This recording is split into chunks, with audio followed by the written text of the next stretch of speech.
Hello কে? আমি star Bangla থেকে অতনু বলছি। এই তো সেদিন গান করে পাঠালে রে, স্টার বাংলা থেকে ফোন করেছে।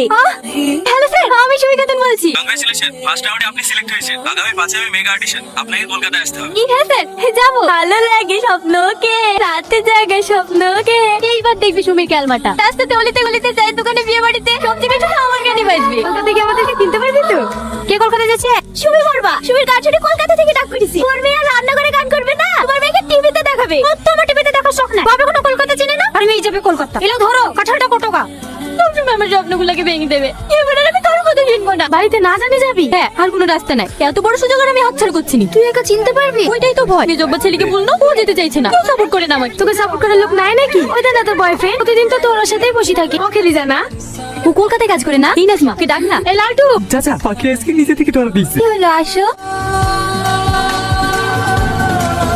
কি হলো? চা চা। তুমি আমাকে ভালোবাসো? হ্যাঁ আমি যদি বলি আমাকে কলকাতায় নিয়ে যেতে পারবে? হ্যাঁ, বড় বাজার মেট্রো গেলে ধর্মতলা শিয়ালদা সব হচ্ছে না। আর কতক্ষণ লাগবে? 3 ঘন্টাতে লাগবে। 3 ঘন্টা? হ্যাঁ, বেশিও লাগতে পারে। আমার তো 12 ঘন্টা হলেও কোনো ব্যাপার। পাস করা হয়ে গেলে তো আরো ভালো। আমি যদি ঠিক টাইমে পৌঁছাতে না পারি না, আমাকে গলাটি ভিতরে শেষ করতে হবে। এখনো 4 ঘন্টা সময় আছে। এই বাসে না হয় অন্য বাসে যাবো। 11টার সময় পৌঁছালে তো হলো। একটু তাড়াতাড়ি আসো, ঘন্টা করে বেজে গেল। আর মনে হয় চান্স পাবো না। আমরা অডিশন দিয়ে লেগে এসেছি। সে তো শুরু হয়ে গেছে। আমার মনে হয় না ঢুকতে দেবে। জানকে রিকোয়েস্ট করে দেখুন, যদি ঢুকতে দেয়। এমন বেশি চাপিয়েছে, 4 ঘন্টা রাস্তা 5 ঘন্টা লাগিয়ে দিল। আমার কপালটাই খারাপ। ও অত টেনশন করো না, ঢুকতে দেবে। তোর বাবার কোম্পানি নাকি? তোমার কথাই হবে, কাল তোমার লেগে হলো। বড় বড় ভাব লেবে চিনি অচিনি কি যেন তুমি তোমার সাথে আমার আমার ভুল হয়েছে। কাঁদানো সুমি, চলো। হাত পা ধরে হলেও তোমাকে ভিতরে ঢুকো। না না, আর হবে না। কোথা থেকে সব চলে আসে?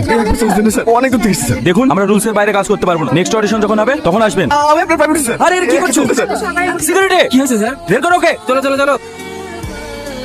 খাবো না। আমি জানি তুমি আমার উপরে রেগে আছো। আমার নিজেরই অনেক খারাপ লাগছে, জানো। তুমি যদি একবার ওদের পাঠানো মেল অ্যাড্রেসটা আমাকে দেখাতা। এবার আর ভুল করছি না। দরকার হয় রাতে গিয়ে বসে থাকি। একটু খাও না। চহাট। আব্বু, এই ওকালি আই। আব্বু। আমি অত তর্ক বিতর্কের মধ্যে যাচ্ছি না। তুমি বলেছে লালটুকে কলকাতা নিয়ে যেতে, আর ও বাড়ির কাউকে না বলে লিখেছে মানেই লালটু অন্যায় করেছে। দেখো লতিফ ভাই, আমি কারো দোষ দিচ্ছি না। গ্রামের সব জানাজানি হয়ে গেছে। তোমার ছেলে সুমি খালি পালিয়ে গেছে। এই মেয়েটার আর বিয়ে দিতে পারবে নাকি? দুজনের মধ্যে প্রেম ভালোবাসা আছে বলেই কিন্তু ওরা অত দূর যেতে পেরেছে। আমার মতে দুজনের বিয়ে দিয়ে দেওয়া দরকার। হ্যাঁ, ওটাই সব থেকে ভালো হবে। এই রবিকুল, বল তাহলে কি করবো? আমি আবার কি বলবো? তোমরা যা ভালো বোঝো তাই করো। লালটু, রাতে বিয়ে পড়াবো। তুই এই বিয়েতে রাজি তো? প্লিতে এই সুযোগ। আমার কোনো সমস্যা নাই, আমি রাজি। এই তো হয়ে গেল। আমার আর কোনো উপায় ছিল না। তোমার হয়েছে না? হবেই তো। তোমার স্বপ্ন পূরণ হয়ে গেছে না? আমি তো এটাই চেয়েছিলাম। কার স্বপ্ন ভাঙলো না ভাঙলো তাতে তোমার কি যায়? তোমার হইলেই তো হয়ে গেল। কিন্তু বিশ্বাস করো, আমি যদি এখন সব থেকে বেশি কাউকে ঘৃণা করে থাকি, সেটা তুমি। তুমি আমাকে ভুল ভাবছো সুমি। তার জীবনে কোনো স্বপ্ন নেই, আমার তো কোনো ভয় নেই।